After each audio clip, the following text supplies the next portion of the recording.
Hello, my friends. I'm a little bit late. Just a little bit late. My apologies. I'm seeing someone in the chat saying perhaps she's sleeping. Yes, pretty much.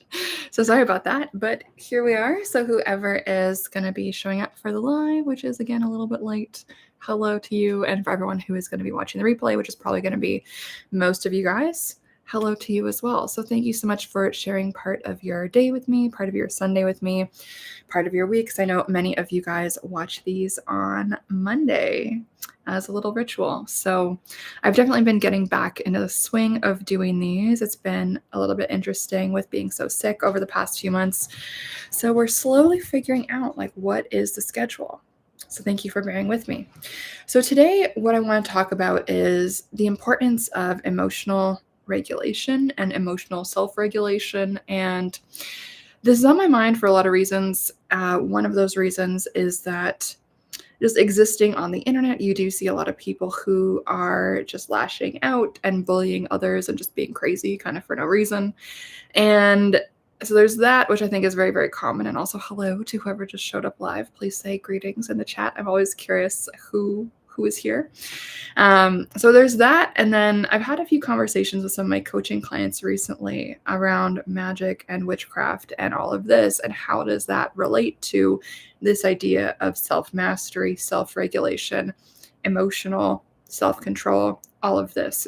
If we look at what is going on in the world today, online and in person and in protests and all of these people doing crazy shit, honestly, I think one of the biggest problems that we see is a massive lack of self-control and a massive lack of emotional self-regulation. So how does this relate to witchcraft and magic? So if we look at one of the most common, popular, kind of old school definitions of magic, it is the art and the act of creating change in consciousness at will. And so for many people, they think about typical ritual, typical spellcraft, typical stuff like this, like doing magic to get a new job, getting magic to summon love into our circumstances, practical real world stuff like that could be magic to get more money, magic to create positive change in our life. Oh, hello, Melissa. You're saying, good afternoon, Spring. Currently working, so it would be super chatty, but hey, adding a view to your live. Thank you. Nice to have you here. And I know I'm a bit late. Had a little bit of a slower morning than I anticipated, so I'm a little bit behind schedule, but thank you so much for being here. Always happy to have you here. So nice. And you are working at your trade situation, right? I love that. So let us know how that's going. But what was I saying? Right. So a lot of people think of witchcraft and magic as doing spell work, doing ritual to create certain changes in our life externally, right? To be able to externally create, let's say, more money, to be able to summon love, to be able to summon these kind of external things that are going to make our life better, obviously, but they're ultimately things that are outside of us, things that are just external to our being, right? And so if we're thinking about that, the external versus the internal, like in my mind, some of the most powerful witchcraft and magic that we can actually do is around the inner state. And so whenever I am coaching people or teaching people, like sometimes folks can get a little bit carried away and like want to do magic, let's say on other people, on their spouse, on their boss, on their whatever, on their family, whatever it happens to be. And some of that work might be justified. Like we might have like valid like reasons for like why we want to do that and why we feel like that is the right thing to do given what may have occurred. And I think like many times perhaps it is like justified, but at the same time, it is magic that I often will dissuade people from doing, because ultimately the most powerful magic that we can do, the most long-term effective magic that we can ever do, is going to be on ourselves. And so a big part of that is learning how to manage our own emotions and being able to self-regulate whatever it is we're going through, whether that is a breakup, whether that is some drama with our family, whether that is like the anxiety of early dating. Like early dating can also be really anxiety making because by definition, there's nothing really certain going on. It is a little bit up in the air. It's a little bit mysterious. Like we don't really know where we stand. We don't know where someone else stands. And in a world where a lot of people are craving certainty, that uncertainty and the mystery of the world, and like the fact that we can't control everything, we can't control other people. For a lot of folks, that is incredibly triggering and incredibly anxiety making. And a lot of the time, people have a hard time keeping their own emotions under wraps in those type of uncertain circumstances. But the world, life is full of mystery. I would say that is one of the most common present things about this beautiful thing called life is there is a lot of things that we might know or think we know. And then there's also most of it, which remains mysterious, which remains unknown. And we can decide how we react to that. We can embrace it. We can roll with it. We can be open. We can be trusting the universe, trusting our spirit guides, just trusting that everything will work out, that whatever happens, we can handle it, even if it is going to be something bad. We can operate from a space of trust and kind of release and surrender. Or we can operate from a space of clenching and anxiety around the things that we can't change and we'll never know. And so being able to control that internal state and how we react to these different set of circumstances is going to be, I think, a really important thing for all of us. And I think it also is one of the main things that determines what is the quality of our life. Are we spending our life in control of our own emotions? Are we spending our lives responding with intention? Or are we spending our lives reacting? Right? And you guys are here on the internet. I'm here on the internet. We all know how the internet tends to work. And so I'm sure you guys have seen some of what I'm talking about here. A lot of the internet culture is not generally based on responding with intention, with self-awareness, with active choice making. A lot of it is just kind of reactive. It's like this knee-jerk emotional reaction. And we see this a lot on any kind of social media. I'm on Threads, not Twitter/X. So like we see it a lot there. People perhaps like not even stopping to read what was being said, but rather just kind of emotionally reacting to what is said. So for instance, when I was a university professor back in the day, this was like 10 years ago now, which feels crazy to say, but I remember I would always give my students this assignment. And I think now people have like lost the ability to do this type of assignment. So the assignment was every single week I would have them read between 2 to 4 different like articles in the news. And the assignment was 2 prompts. They would have to describe what the argument was. Like, what is this person trying to say? And then they would have to critique it. They agree, they disagree, why? And I think oftentimes now people are missing that first part of like, hold on, am I actually taking the time to, let's say, slow down my reaction, slow down my triggers, and actually make sure that I've understood what is being said, rather than just projecting onto what I want to hear, what I don't want to hear, latching onto one word and assuming the rest of it, and then kind of acting in this knee-jerk response. And so what we tend to see is a society right now full of people, and this very much includes like witchy land people, a society of people who are in this space of knee-jerk reactions based on a lack of emotional self-regulation and a lack of emotional self-control.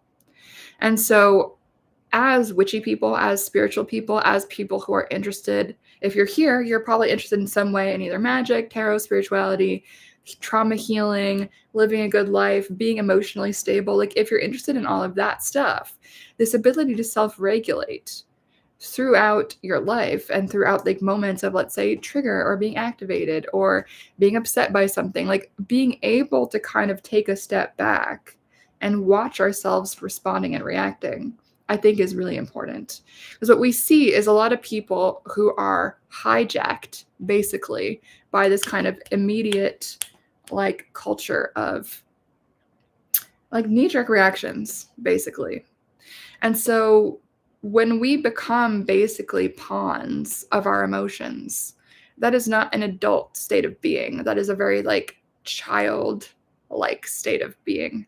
And of course, whenever children are like that, like that's fine. That's normal. Like that's the normal stage of development for a child, to be very allowing their emotions to be free and to be expressed. Like that is the natural state of childhood, to be kind of unencumbered in this way and to allow those emotions to flow through. There's something beautiful about when children feel safe enough to do that, right? And maybe not all of us had that experience as children. And so I think that kind of relates to a little bit of what we're saying here. Like, so if many people didn't have that experience as children, being able to just emote and to allow the emotion to flow through us, our body as a kind of a vessel, a channel for that emotion. Oh, some asshole is now saying something. Okay, let me block this person. Just so everyone knows what I'm talking about here, someone is saying, who I guess used to be a fan, is saying, like how you defended, I don't even know who that is, Jonathan Ross, on Threads and then deleted it when you were challenged. I actually don't delete anything on Threads, like ever. And so if you don't see something that I'm saying on Threads, it's because I've blocked your dumb ass, basically. So I'm just gonna hide this person. Oh, put user in timeout. That's kind of fun. All right, cool. So this is another interesting thing too, right? So speaking of, let's say, like arguing on the internet, which is what that person was kind of trying to get at. And so that person did end up blocked by me on Threads, which is interesting. So when we're thinking about, let's say, engaging online and either being triggered or responding, reacting versus responding, I think that we get to decide like what is an appropriate thing. And so for me, it's always like, is our reaction, is our response right-sized? Do you know what I mean? And so it's possible, let's say, to be triggered by somebody or something in a way that we're not responding to the exact moment. We're responding perhaps in a way that is a bit over-exaggerated based on what it is that we're actually going through at that time. So that is kind of what I see a lot of online, especially. And we also see that like in the protest circuit. Toronto has a massive protest circuit. Unfortunately, it's very annoying. And so what we see is like this hyper escalation, and people are seeing like basic conflict or basic disagreement as like a massive threat to their being, which I think is really interesting. And so the online discussion with that person who just got yeeted out of this chat room here for being disrespectful. So here's the thing too, is like, if you're coming in my house, you're going to be respectful towards me, whether that is on Instagram, on Threads, here on YouTube. And if you're not respectful, you're going to get kicked out. It's like if I was the owner of a bar and someone decided to try to smash a beer bottle on my head, that person would not get respectfully chatted with. They would be kicked out of the bar and like banned for life. And I think we can have the same kind of boundaries online, right? And I think there is this interesting entitlement that a lot of people have around online creators, myself included. I do get some people coming at me feeling really entitled to either my time, my energy, my argumentation. And it's like, if I don't feel like it's a good use of my time, I'm just not going to engage with it.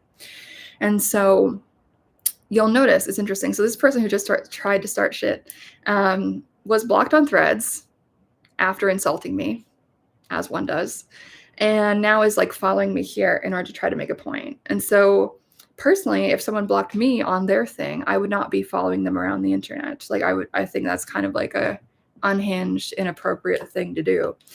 And so that's also something to kind of think about as we are engaging, whether that's online or in person. Like, why do so many people feel entitled to like harass and chase certain creators? I think it's like very odd.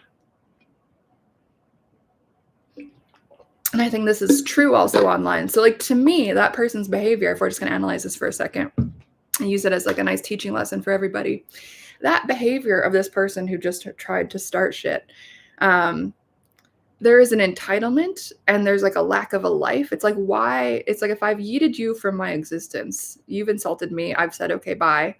And then you follow me around on the internet. It's like, that is exactly the kind of thing we're talking about, this lack of self-regulation. So this person is allowing their emotions, their outrage at me blocking them because they insulted me. They said they were disappointed in me and then said all this other shit. Whatever. It's not really what I want to talk about today, but here we are. I'll just use it as an example. And so it's like there's this entitlement, this person being unhinged in my direction, that I'm just going to like, so sorry. like, my bad to have offended you, like, whatever. But that's not really the type of person I am, and I really don't encourage people to do that. Like, stand your ground, say what you have to say, apologize when you need to apologize, and don't apologize when you don't need to apologize. It's pretty simple. Um, and so this person basically is like doing exactly what I'm talking about, right? Where there is this entitlement and this kind of like lack of emotional regulation. Like they're, I guess, upset by the interaction that we had, which is fine. I don't really mind, like whatever, they're entitled to feel how they feel. But when someone's feelings take over reality and then influence like a kind of stalking behavior, like that is a little bit weird. And Baby Carrot is saying in the chat, people have too much time. Totally. But the thing that I find like upsetting about this is like, actually, time is so precious. Time is so precious. And actually, none of us really like have enough time. Like time is a gift. Time is a blessing. Like there's so many people I know that my age and younger who have passed, who are no longer with us, and it's heartbreaking. It's like these people, I would love it if they were still alive. Alas, they are not. And so it's a blessing to be alive, and it's a blessing every moment and every minute of the day that any of us has. And unfortunately, I think a lot of people are too emotionally unregulated and are wasting their precious time on this earth, like stalking people and harassing people online, being assholes, like whatever it is. That is just their, like, what a sad way to use your beautiful life. It's depressing. Like, why? Why are we in a state as a society that, this person just coming on here to stalk and harass me after me blocking them on threads for being an asshole in my direction? Like, why is that how this person is choosing to spend their Sunday afternoon? Bizarre. And so to me, I just find that really upsetting. Like on their behalf, like I'm fine. I don't care. Like I'm good. I'm not emotionally upset by that at all. But if we're going to look at it on a societal level, like that type of behavior is so common. People wasting away their own lives because I guess me blocking whatever felt triggering because I guess that person was previously a fan. And so I understand that could be upsetting, but move past it. Go make some art. Call your mom. Like go to the gym. Go for a walk. Do a ritual to like release the emotion. Pray. Write something. Write a poem. Like paint some art. Like, do something creative. And, thinking back to my childhood, like, and I was a very online child, I like whenever I was going through something, my response to deal with those strong emotions was not to lash out at people online. It was not to bully anybody. It was to make art. Literally, it was to make art. And like some of that art was really dark. It was really dark, trust me. But there's a way to get these strong emotions out rather than lashing out at other people. And I think there's something to be said for fighting back and defending ourselves when it's necessary. I think that's reasonable. I recorded a podcast episode about that on Friday that I'll probably be releasing either today or tomorrow. So the theme of that podcast episode is do no harm, take no shit, don't start none, won't be none, and fuck around, find out. So it's like, do I think we all need to be doormats? No, that's not what I'm saying. But I do think that we need to be responding intentionally, even if that is to give someone a bit of put them in their place. I think that needs to be done intentionally and with self-awareness and with self-control rather than this kind of like unhinged lack of self-control, this reactivity, which we see so much online.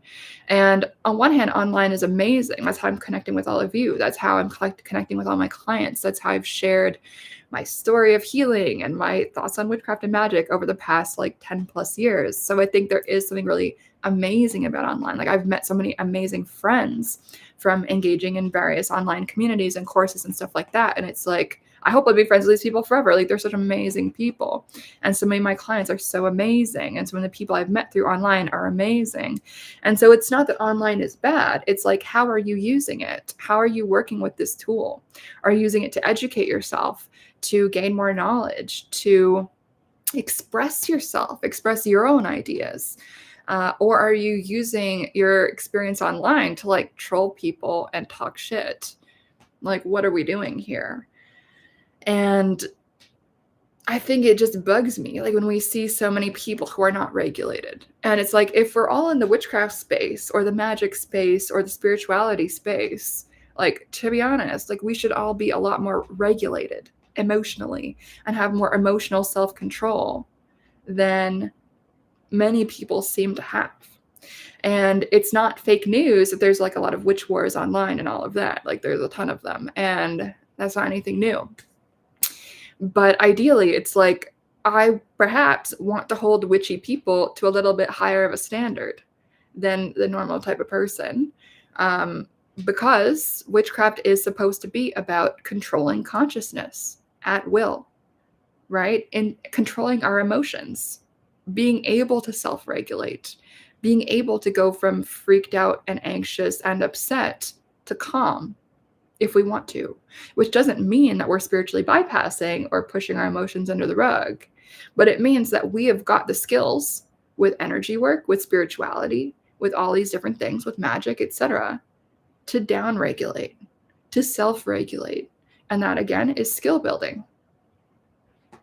And I think as adults, we should all have kind of learned this in childhood. We should all have kind of learned to self-regulate, to be able to calm ourselves down in times of stress. That is a really important skill as adults to have. However, it does seem like a lot of people inside the witchy community and outside the witchy community, for whatever reason, if they have those skills, they're not using them.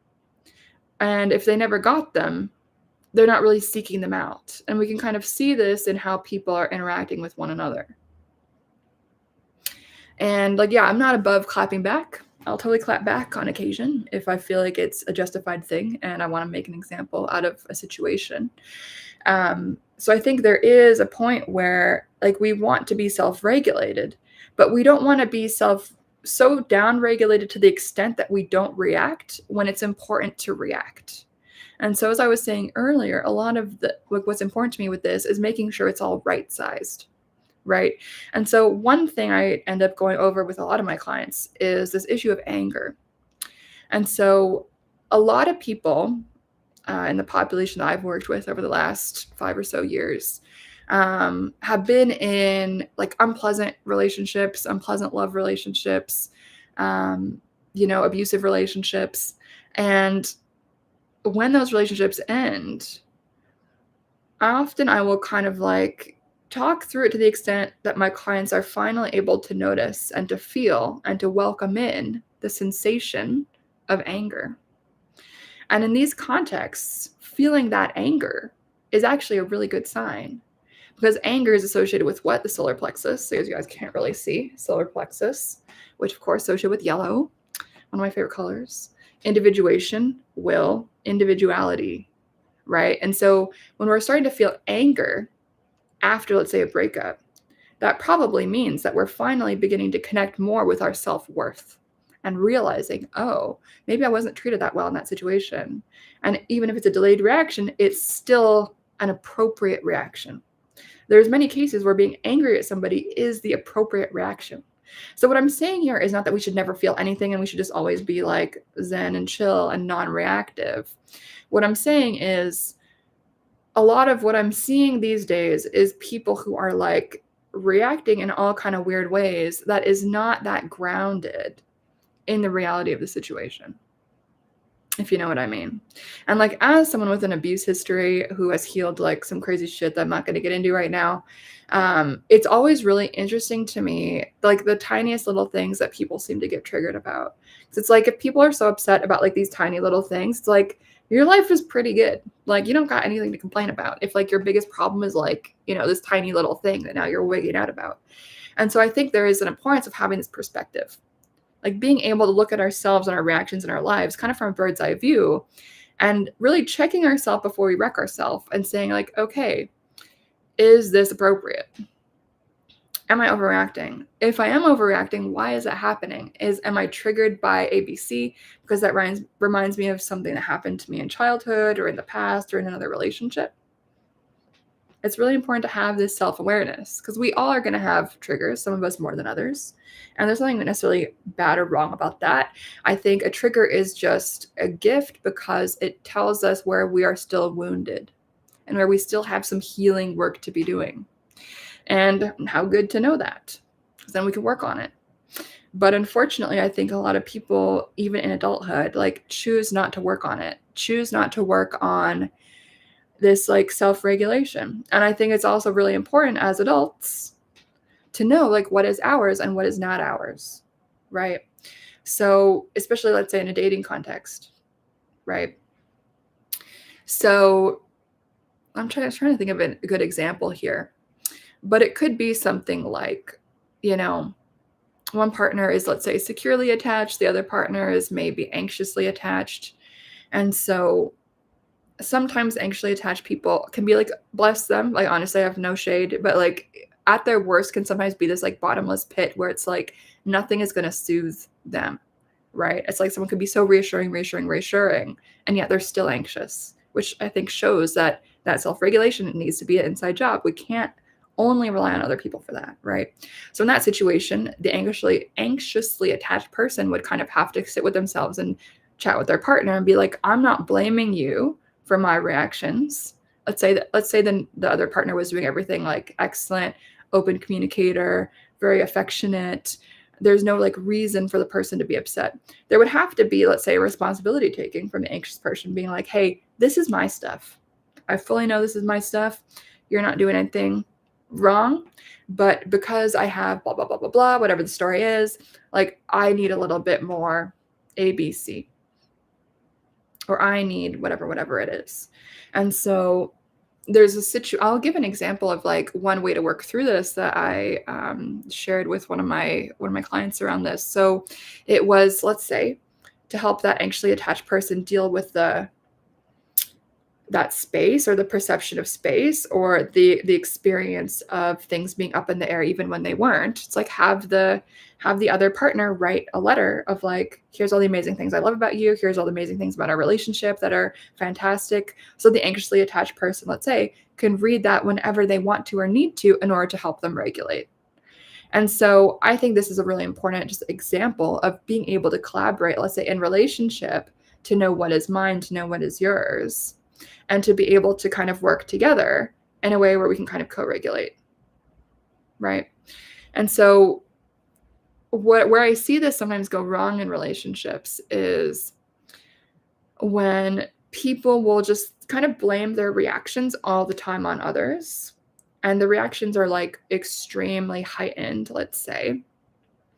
And there is no, let's say, ownership taking of the fact that, okay, this reaction is coming from me. There might be something that you have done that is going to inspire that reaction, but let's work on it together. Because if we're collaborating, let's say as partners or as friends or whatever it is, in some kind of mutually consensual, close interpersonal relationship, like ideally we want both people to feel good, but that can only really happen when we're aware of what is the right sizeness of what is going on. Are we overreacting? Also, are we underreacting? And that kind of going back to the anger thing and the solar plexus that we were talking about earlier. That's another thing I work on with people, because it's something I've had to work on in myself, is sometimes I've also underreacted to, let's say, a bad situation or being disrespected or whatever it is. And I've also encountered this with some clients that I've worked with who have had, let's say, abusive relationships. Oftentimes they will numb out or dissociate or whatever in order to avoid kind of feeling that right-sized reaction, because that right-sized reaction can be scary. And so it's a complicated topic, obviously, but what I really just kind of wanted to communicate today was the importance of responding consciously. And of course, no one's perfect. We're all going to have our random outbursts. It's going to sometimes happen to all of us, myself included, I'm sure. But being able to have the self-control, because we really can get like sucked into some of these patterns and behaviors, whether that's in a friendship group, whether that's at the workplace, whether that is online. Like there's so many different places that people get, let's say, sucked into this outrage vortex of performative outrage, of yelling at people online or whatever it happens to be. Like, don't get me wrong, like I'll post some hot takes on threads for sure that are going to probably trigger a lot of people. Triggered a lot of people in the past, probably will do so again in the future. Not my intention, but I do think it's important to keep our throat chakra unblocked and to speak what it is that we need to speak. But I do think that it is so important to be able to know, like, okay, when am I doing this consciously? And when am I just, being swept away by the waves, perhaps in a way that is not in service of myself or anybody. And I think that's really, really important. And I remember back when I was being like mobbed by haters in like 2021 or whatever, and 2020 happened as well. It's all very interesting. In order to deal with that, like I just logged off. I took like a month offline. It was amazing. And I think a lot of time people forget that like the internet is fantastic. It can be so connective and supportive. And also it's like if people are attacking you on the internet or whatever it happens to be, like the real world that we can touch and feel exists. And I do think a lot of people get radicalized online. I'm not a big fan of that. I think the rhetoric online is very polarizing. And I think many people like out in person, like out in reality, like don't express themselves in these ways. And I think online is normalized more extreme ways of communicating, more hyperbolic, exaggerating ways of communicating. I'm a little bit concerned about that. And so when they also just want to put into the air in this conversation is making sure that we are intentional and decisive about the words that we're using. And perhaps it might be offensive to somebody, but using words, I think, in ways that are intentional is really important, especially if we're going to think about witchcraft magic spelling, right? We can call it that. And the relationship between words and worlds, because the words that we speak create the worlds that we live in. And so words and speech is always a really big part of witchcraft and magic as well, right? So if we're thinking about manifestation, if we're thinking about affirmations, if we're thinking about manifesting, if we're thinking about all these things, like the words that we use, the way that we spend our time is important. And so it's pretty interesting, right? It's pretty interesting stuff. You guys. That's kind of how I feel about it.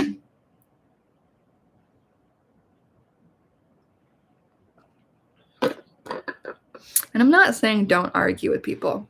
Actually, I feel like the art of debate is more or less been lost, which is unfortunate. As I think debate can be like a beautiful, fun, artistic, creative, like expressive dance. Like I love debate. I think it's fun.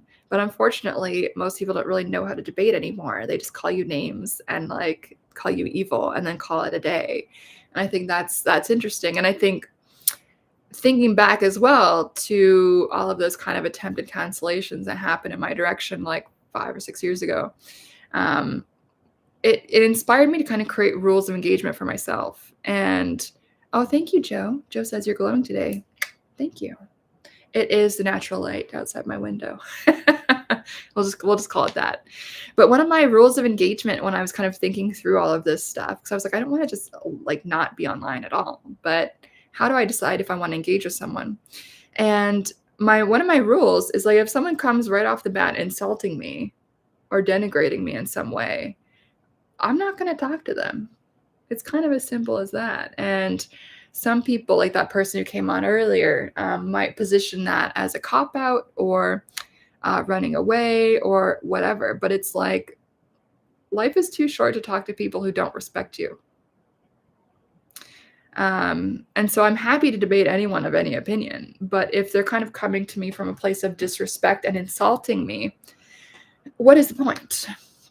They're like, what is the point? And so I think we all have to pick and choose, like, who do we find worth engaging with? Because our time is limited on this earth. And why spend it engaging with and trying to convince people who don't respect you and will never respect you unless you basically like bow down and agree with everything that they have to say? And I think, unfortunately, that is really common expectation, especially with politics. It's interesting. Never used to be this way, which I think I'm concerned about. And I think that's part of why I want to talk about this. Like, we see this rising polarization politically, and I don't really want to get into politics today. I have in the past, but today I think we're going to mostly not.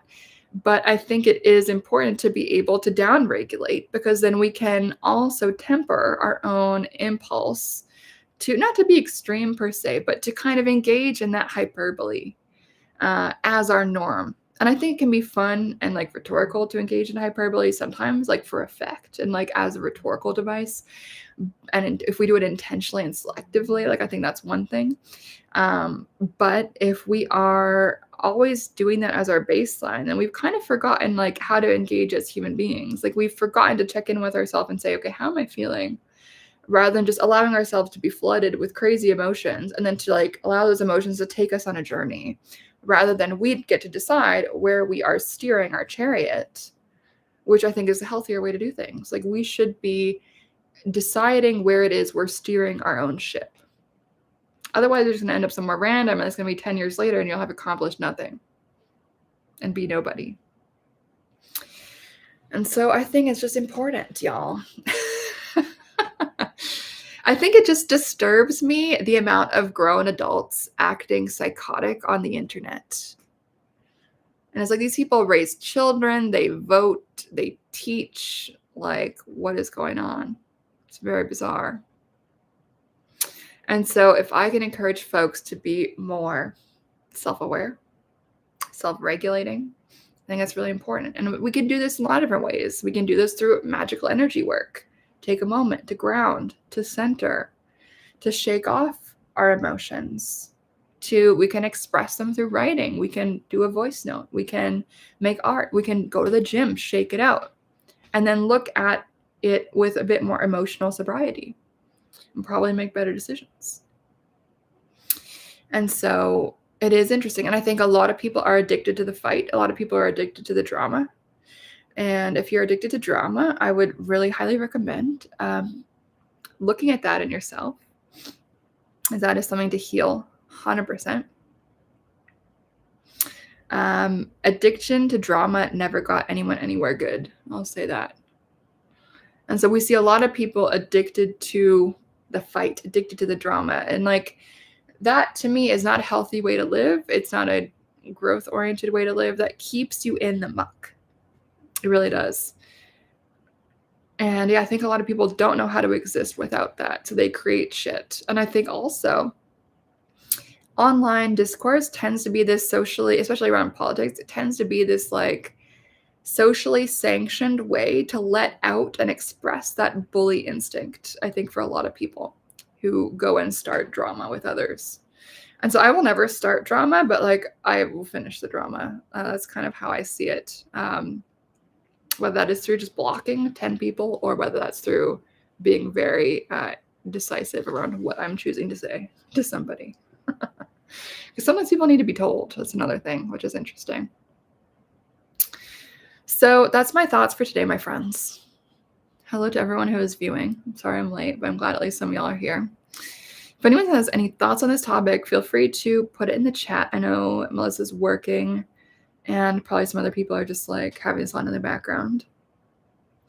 But I think it's just like a really important topic, you know, and I think it's relevant even offline. Like I've heard people get like really upset about basic stuff, like, I don't know, like slipping on some ice. Like I'm thinking of that because it's icy as fuck outside here in Toronto.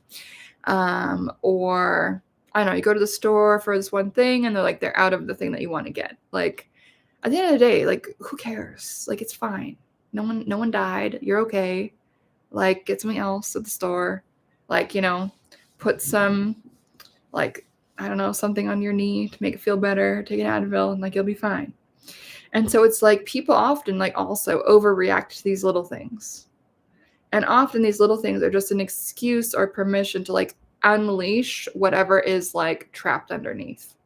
And so I think this is why it's important to constantly be checking ourselves, noticing, how am I feeling? Am I more grumpy today than usual?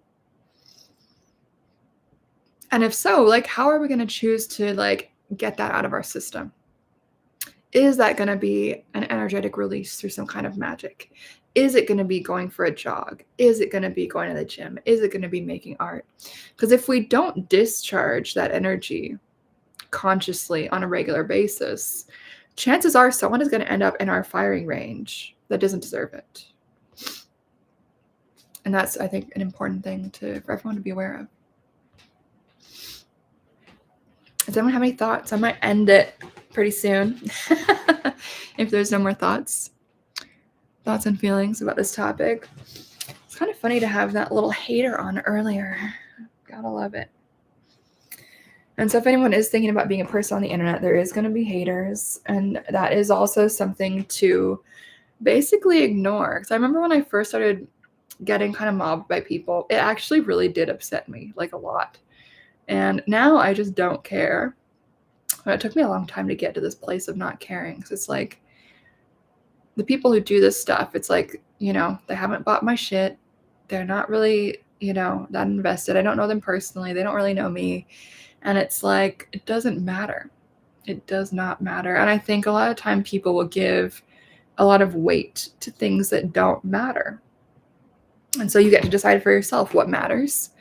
But I think it's just an important thing we all need to kind of sit with for ourselves, that a lot of people don't spend enough time on, like, thinking about feeling through, like, what matters, like, what are your values, what is important to you?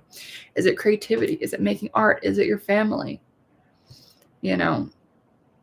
Like, I don't have kids, but I've seen a lot of people with young kids trying to bully me on the internet. And I always find that very interesting.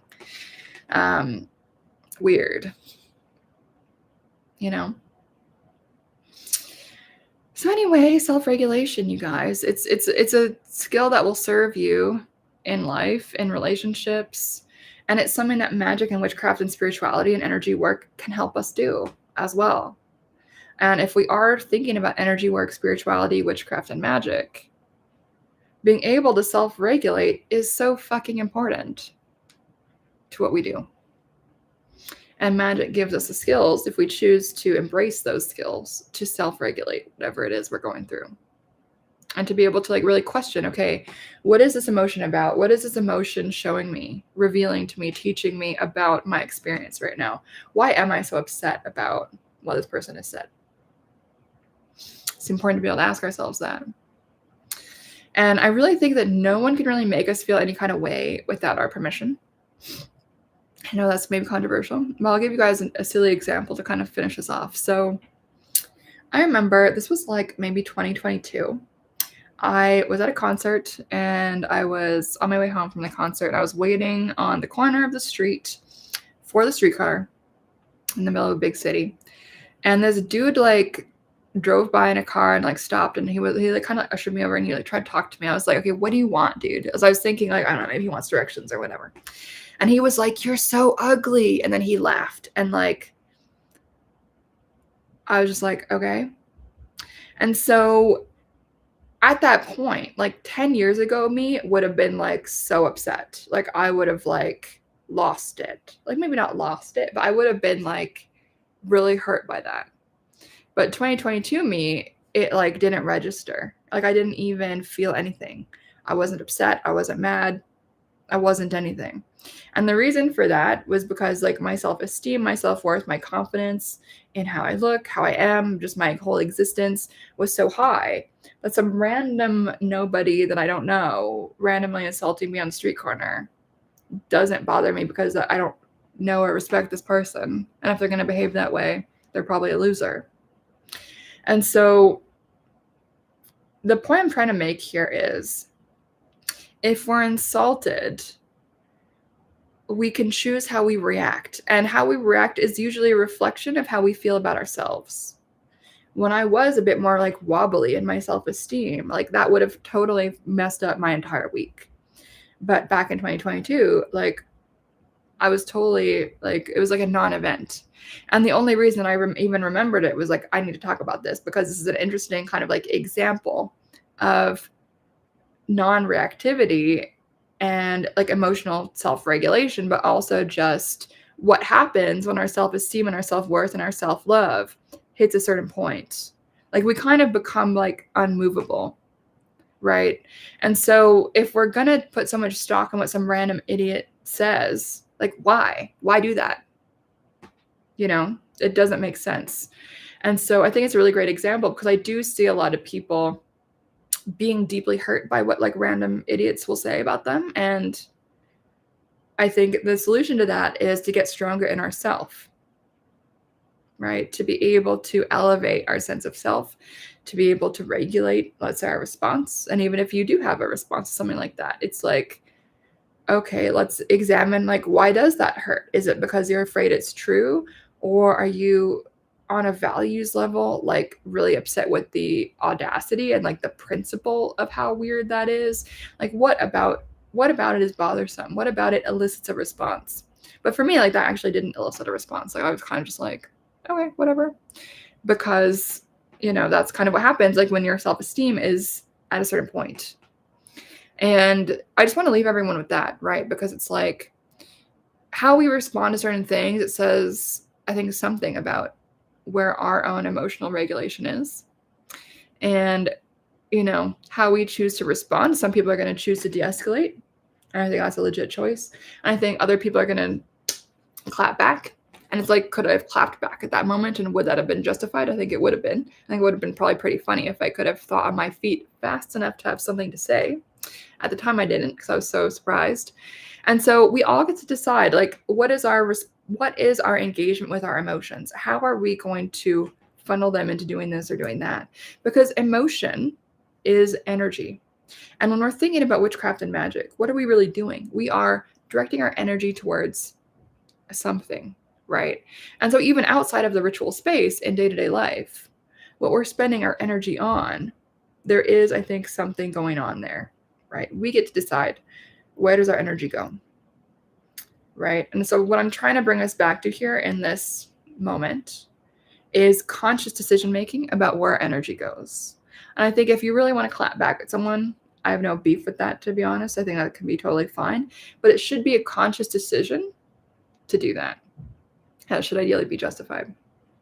So don't let your emotions rule your life. Don't let your triggers rule your life. We should always aim to have a kind of self-mastery of our own emotions, of our own responses, and not allow ourselves to be ruled and be pawns from our emotions. Like we should be able to kind of downregulate, to look at ourselves from an eagle eye view and say, okay, what's going on here? I think it will benefit our magic, benefit our spirituality, benefit our healing, and all of that. Of course, don't be a doormat, but I think, again, our energies need to be right-sized on all these different things. Okay, that is it for me. I am talked out and I'm hungry, so I'm going to say farewell to y'all. Thank you so much for being here today, whether you were here live. And there's about 7 of you live, so thank you for being here. And also for all the people rewatching this, whether it's on Monday or some other time, thank you so much for being here. If you've got some thoughts or feelings on this topic, feel free to leave it in the comments. If you're not subscribed yet, please do so. I talk about a lot of interesting things on here, on my podcast, on Instagram, etc. And on Sunday service, I do try to always talk about emotions, mental health, leading a good life, healing, in some kind of way that we can have a group discussion about these things. We're a little bit quiet on the chat here today, which is totally fine. I don't mind babbling. I can babble forever.